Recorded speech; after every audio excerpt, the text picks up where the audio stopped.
केवळ आम्ही म्हणत नाही तर हा आमचा निश्चय आहे, त्यामुळे आमची समजूत काढू नका. भवानीबाई, असं बोलू नये हो. आम्ही मेळ्यात बसणार नाही नाही नाही. भवानी बाळ, शहाणे आहात ना तुम्ही? नाही.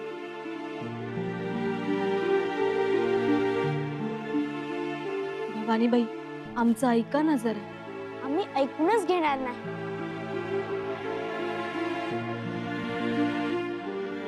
असं हट्ट करू नये अहो. आम्ही हट्ट कुठे करतोय, फक्त आमच्या आबासाहेबांची वाट पाहतोय. हवं पर तुमचा आबासाहेब आता नाही येऊ शकत ना, म्हणून. ते तर लग्नभर आलेत कुठे, पण आता त्यांना यावंच लागेल. त्यांना त्यांचं वचन पाळावंच लागेल. भवानी बाळ आमचं हुशार आहे. असा हट्ट करू नये. पै पाहुण्यात ते बरं दिसतं का? आणि आता तुमचं लगीन झालंय, आता तुम्ही थोर झालाय. शिवाय आता तुम्ही भोसले कुळातील कन्याच नाही, तर शूर सरदार महाडिक यांच्या घराण्यातील सुनबाई आहात. त्यांना कळलं तर हसतीलच बाई तुमच्यावर. पण मग आम्ही आमच्या आबासाहेबांची वाटही बघायची नाही. अहो, तेवढा वेळ नाही आपल्याकडे. आता निघावं लागेल. चला बरं. नाही निघणार आम्ही आबासाहेब आल्याशिवाय. भवानीबाई, असं नाही करायचं. पण त्यांनी वचन दिले आम्हाला येतं म्हणून. आमच्या मनाला खांदात येतो म्हणायला आमच्या आबासाहेब. भवानीबाई, ऐका आमचं. आता साहेब, जेव्हा तुम्ही लग्न होऊन गेलात तेव्हा तुम्ही हत्तीवरून गेला, तेव्हा तुमचे आबासाहेब होते की नाही? मग आम्ही जाताना आमचे आबासाहेब नकोत का? पाहिजेत भवानीबाई, पण एकतर लग्नभर दिसले नाहीत, आमचा लाड करायचा राहायला. आम्हाला खूप खूप आठवण येते आबासाहेबांची. आबासाहेब, तुम्ही कुठे आहात? भवानीबाई, आम्ही आबासाहेबांना बघितल्याशिवाय रायगड सोडणार नाही.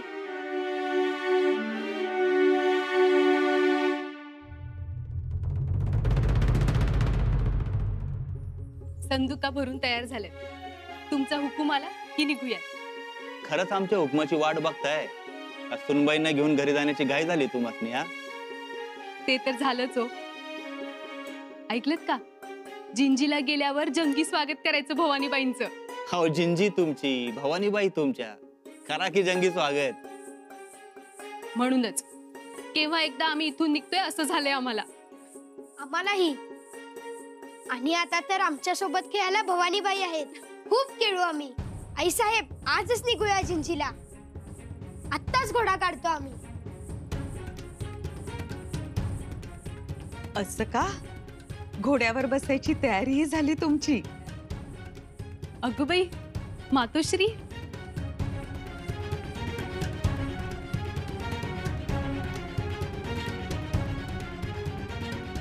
सुखी बाबा, निघाला? संदू काही भरल्या? हो, म्हणजे आता परतीचा प्रवास करायचा म्हटल्यावर. आहो, एवढ्यात कुठे निघता? राहा की 4-6 दिवस. मातोश्री, अहो तुम्हीच परवानगी दिलीत ना आम्हाला? हो, आम्हीच परवानगी दिली, पण आम्ही ती रद्दही करू शकतो. अंबिकाबाई, आमचं अजून मन भरलं नाही बघा. एवढे दिवस रायगडावर राहून सुद्धा. अहो, राहिलात, वरमाय म्हणून राहिलात. रुसलात, रागावलात, पण ह्या सगळ्या धांदलीत आमची लेक म्हणून आमच्या सोबत कुठं राहिलात? अहो, तुमच्याच बरोबर होते काय मातोश्री? हो, पण लेकीला आमच्या माहेरपण साजरं करू द्या. खूप बोलायचंय त्यांच्याशी, मनाजोगते पदार्थ करून खायला घालायचे. आणि अहो, लग्नात एवढं खाल्लं वरमाई म्हणून ते, आणि ते बी मानानं खाल्लं, पण त्याला आईच्या हाताची चव थोडीच असते. राहू देव आमच्या लेकीला थोडे दिवस. नका घाई करू.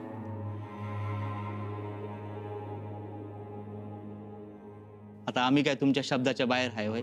अहो पर स्वराज्याचं कार्य पहिलं, मग बाकीचं समजतं असं तुम्हीच म्हणताय ना? आणि आमचं राज घरचं कार्य सोडून स्वराज्याचं कार्य करतायत आणि आम्ही इथं बसून पाहुणचार घेतोय. हे काय बरं आहे का? असू द्या हो. आमची लेक एकदा तुमच्याकडे गेली की मग बरेच दिवस नजरेस नाही पडणार आमच्या.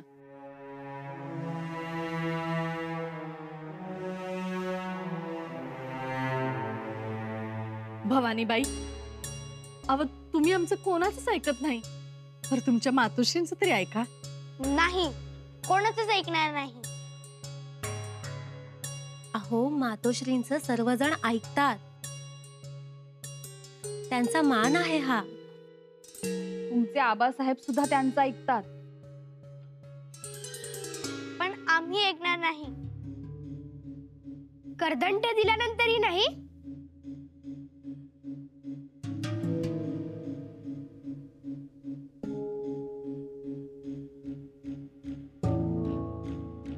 वय वय आवडतं तेसनी, द्या तेसनी.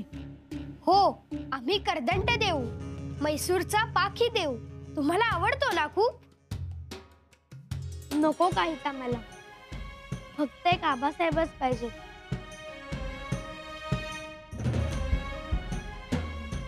अहो, मग आम्ही काय एकटेच जाऊ का जिंजीला? बाहेर मेणेही तयार झालेत. आबासाहेब दिसल्याशिवाय मी गड उतार होणार नाही. आबासाहेब बघायचे आहेत तुम्हाला? हो. अहो, तुम्ही जिकडे बघाल तिकडे तुम्हाला तुमचे आबासाहेब दिसतील आणि दिसतातही. असे आम्हाला आमचे आबासाहेब म्हणतात. खोटं खोटं खोटं. अहो, तुमचे आबासाहेब छत्रपती आहेत. ते गडकोटात, मातीत, बुरुजात, रयतेत व सैन्यात सर्वत्र दिसतात. त्यांना असं वेगळं बघायचं नसतं.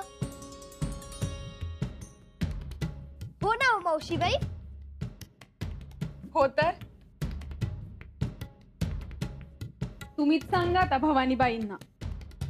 अहो, आमच्या आई साहेबांना बाबासाहेबांची ज्यावेळी आठवण येते त्यावेळी ते असंच करतात. किती समजूत आहे सावय बापूसनी. बाळमुखातून किती समजुतीचे शब्द आले. आमचे बाबासाहेबही आम्हाला येतो म्हणतात, वचनही देतात, पण येतच नाही. मग त्यावेळी आम्ही असं रडत बसत नाही. मग काय करता तुम्ही? मनाची समजूत काढतो. माझे बाबा माझ्या बरोबर जिंजीचेही पालक आहेत, तिथल्या रयतेचे पालनहार आहेत. ते जरी म्हणाले असले तरी त्यांना कुठे एवढा वेळ? हे कुणी सांगितलं तुम्हासनी? आई साहेबांनी. पण आत्या साहेबांना आजोबा महाराजांनी हत्तीवरून पाठवलं होतं. अहो, पण आमच्या आई साहेबांच्या लग्नावेळी आजोबा महाराज नव्हतेच. वय वय अहो, महाराज नव्हते. त्यांचं लगीन आऊसाहेबांनी लावून दिलं. म्हणून म्हणतो, पुसा डोळे, उठा आणि तयार व्हा, मेहनत बसा. नाही, आपण आबासाहेबांना जिंजीला बोलवून घेऊ, मग तर झालं.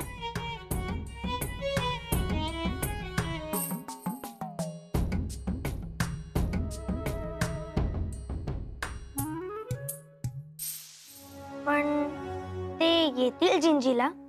हो, त्यात काय एवढं? फसवणार नाही ना आम्हाला? नाही. मग ठीक आहे. एवढंच नाही, जेव्हा आबासाहेब येतील तेव्हा आम्ही त्यांना सोडणारच नाही.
भवानीबाई,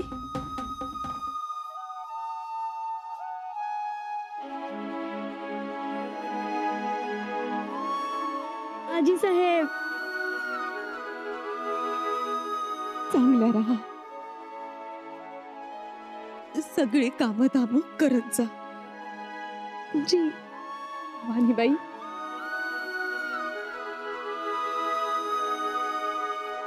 तुमचं भवानी बाळ खुशीत राहणार ना? हो भवानी ताई.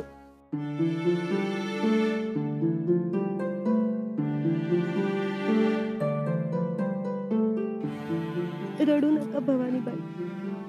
आठवण आली की पत्र धाडा हा. जी.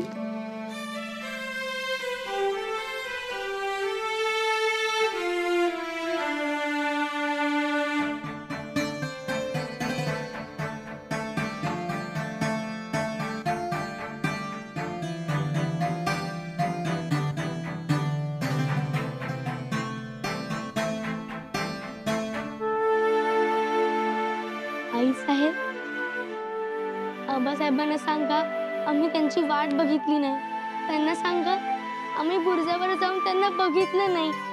आणि हेही सांगा आम्ही त्यांची आठवणी काढली नाही.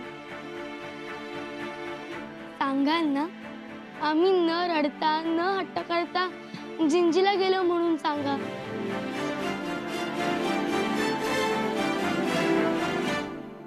सांगाल ना हो.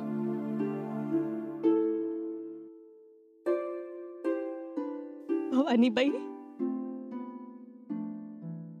शहाणं आमचं बाळ. आई साहेब, काळजी घ्या स्वतःची.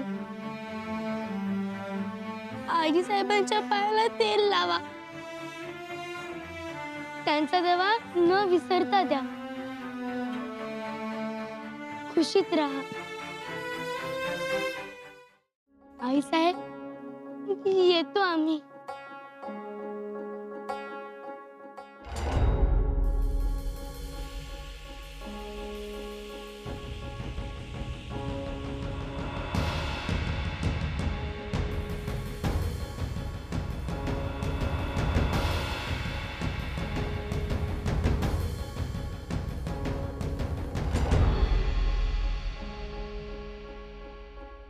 उचला मेना. भवानीबाई,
आबासाहेब इकडे या. आम्हाला तुमच्याशी महत्वाचं बोलायचंय.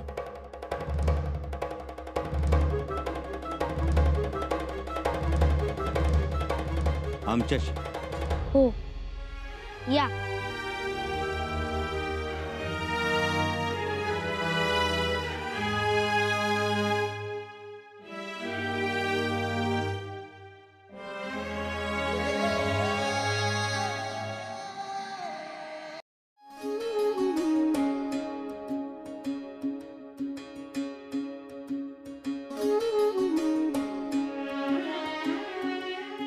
आबासाहेब, कुठं गेला होतात तुम्ही?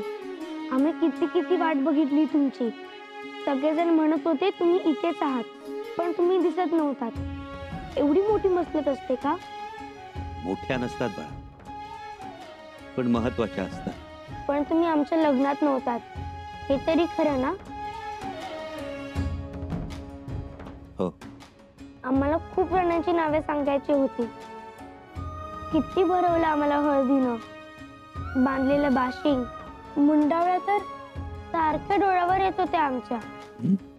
आणि बाई, आम्ही तो नेसलेला शालू तर आम्हाला आवरतच नव्हता. हो, सारखी आम्हाला आठवण यायची तुमची. कुठं कुठं आमचं लक्ष लागत नव्हतं. बाळा, आमचंही कुठं लक्ष लागत नव्हतं. आईसाहेबी आम्हाला खरं काही सांगत नव्हत्या. त्या काहीतरी लपवत होत्या आमच्यापासून. मग आम्हाला किती रडायला यायचं, पण आम्ही आमच्या दालनात जाऊन रडायचो आणि मग डोळे पुसून बाहेर यायचो. आबासाहेब, का केलं तसं?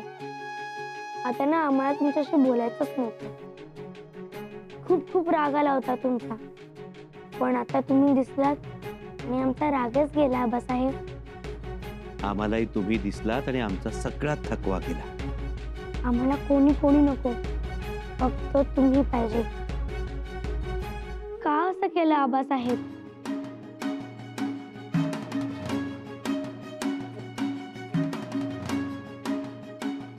भवानी बाळा, चुकलं आमचं. या चुकीबद्दल आमच्या लाडक्या बाळानं आम्हाला माफ करा. करा. आबासाहेब, खरं तर आम्हाला तुम्हाला मांडवातून पळताना धावताना बघायचं होतं. हळदीनं पिवळं होताना, हातात हिरवा चुडा घालताना, पायात पैंजण घालताना, मळवट भरताना आणि पोहल्यावर चढतानाही बघायचं होतं. पण ऐन वेळी स्वराज्याच्या एका महत्वाच्या कामासाठी जावं लागलं. आमच्या वेळेस महत्वाची कामं कशी येतात स्वराज्याची? म्हणजे आमच्या जन्माच्या वेळी असंच स्वराज्याचं महत्वाचं काम निघालं होतं. तुम्ही मोगलांकडे गेला होता आणि आता तर लग्न होतं आमचं, पण तुम्ही महत्वाच्या कामासाठी गेलात. भवानी बाळा, असू द्या, आता आमचा राग गेलाय. तुम्ही वचन दिल्याप्रमाणे आमच्या मेण्याला खांदा द्यायला आलात. आता आमचा राग गेलाय.